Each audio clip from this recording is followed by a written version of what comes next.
ہم لوگ بہت آگے تھے.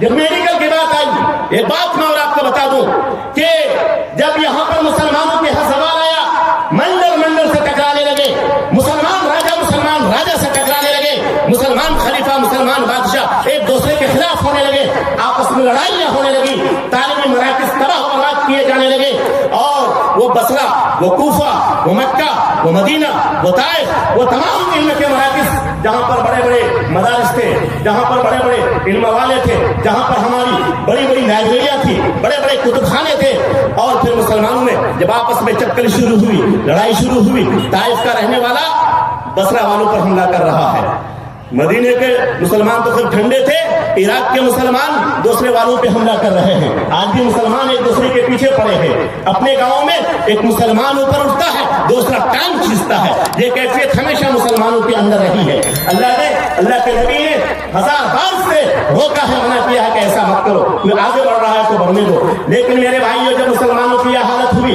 مسلمان آپس میں لڑنے لگے، مسلمان آپس میں ٹکرانے لگے، تو مسلمانوں کے دشمن یہود اور نصارہ، کرسچن اور جیوس، یہ آپس میں ملے اور مسلمانوں پر حملہ کیا. یہ سب کو معلوم ہے، یہ تاریخ کی کتابوں میں لکھا ہے. حملہ کیا. جب حملہ کیا تو سب سے پہلا کام کیا کہ معلوم ہے، مسلمان مردوں کا قتل عام کیا. مسلمان کا جو جھنڈا تھا اس کو نیچے گرا دیا. اور تیسرا امپورٹنٹ کام یہ کیا کہ چن چن کر کے مسلمانوں کے جس ٹاؤن میں، جس سٹی میں، جس شہر میں لائبریری ہوتی تھی، وہاں گھستے تھے.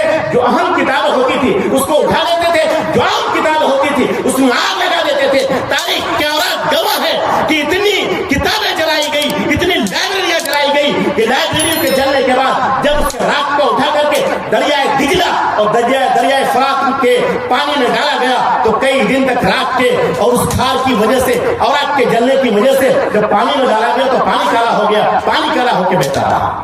میرے بھائیوں، ہمارا جو تراث تھا، ہمارا جو دھروہر تھا، ہماری جو پراپرٹی تھی کتابوں کی شکل میں، علم کی شکل میں، ان ظالم انگریزوں نے، یہ تن کے گورے من کے کالے انگریز نے، ان لوگوں نے ان کتابوں کو جلا دیا. ہم کتابوں کو چن لیا، اٹھا کر کے یورپ چلے گئے. تعجب کی بات یہ ہے کہ اکثر کتابوں کا ان لوگوں نے بہت کم ٹائم میں کمیٹی بنائی، ترجمہ کر لیا. اور بہت سارے ہمارے مسلم چہرے کا نام بدل دیا. ان میں سے ایک چہرے کا نام بطور مثال میں پیش کرتا ہوں. ٹائم میرے پاس کم ہے، ورنہ تو مثالوں کا انبار لگا دیتا. میں ابھی صرف ایک نام پیش کرتا ہوں. ایک نام آتا ہے کتابوں میں، اسکول کے پڑھنے والے سنو، چیک کرو جا کر کے یوٹیوب میں، چیک کرو گوگل میں، اپنی کتابوں میں جا کر کے چیک کرنا.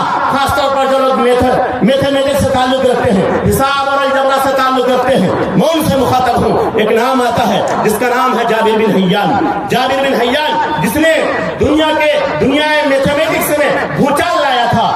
جب اس کی کتاب کو پایا تو لے کے چلے گئے انگریز اور اس کتاب کا ترجمہ کر ڈالا. نام کو پورا چینج نہیں کر پایا. نام کو اس نے یہ رکھا گیبرو. کیا نام رکھا؟ گیبرو. حقیقت میں یہ ہے کہ یہ ہمارے جابر بن حیان تھے، مسلمان تھے. ایک مسلمان کے سپورٹ تھے جس کے پاس بہت زیادہ علم تھا. ان کی کتابوں کا ترجمہ کر لیا، رائٹر کا نام چینج کر دیا اور اس کا نام گیبرو رکھ دیا، جابر کا نام گیبرو کر دیا. میں نے صرف ایک سمپل سی مثال دی ہے، چھوٹی سی مثال دی ہے. میرے بھائی کتابوں کے ترجمے کر لیے، لے کے چلے گئے اور ان کے علم پھولنے لگا. دنیا حیران تھی، اتنا زیادہ علم اچانک کہاں سے آ گیا.